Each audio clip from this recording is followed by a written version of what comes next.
When the levators or the levator scapula tightens up, it can actually hike up the shoulders up towards the neck. The levator is the muscle that starts on the corner of the shoulder blade and runs up into the neck. We're going to go over some techniques that we can do to loosen up the levators. So to find the levator muscle, we're going to find our shoulder blade, and then we're going to find the corner of the shoulder blade that's closest to the spine.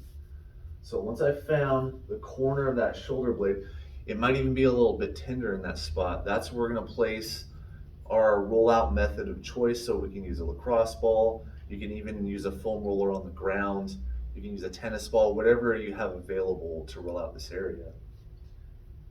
And then what we're going to do is we're going to sandwich it against the wall, and we can do a little bit of back and forth motion over the levator, again close to that border of the shoulder blade.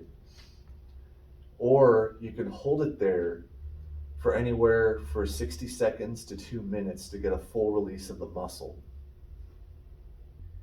Once we have the levator fully released, we want to stretch it out. So for this, we're going to use a band, and we're going to loop it around the wrist and place in a position so that way the band goes through the webbing of the thumb and the index finger.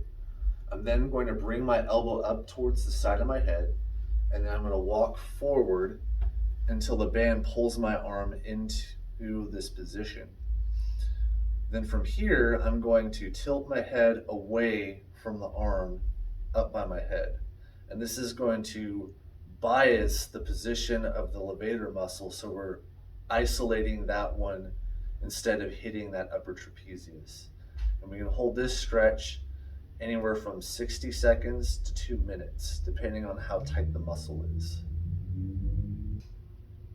If you don't have a band available, we can use the side of a wall or a doorway to perform the stretch. So I'm going to get back into that position, bringing my elbow up onto the wall as high as I can to push my arm back up by the side of my head.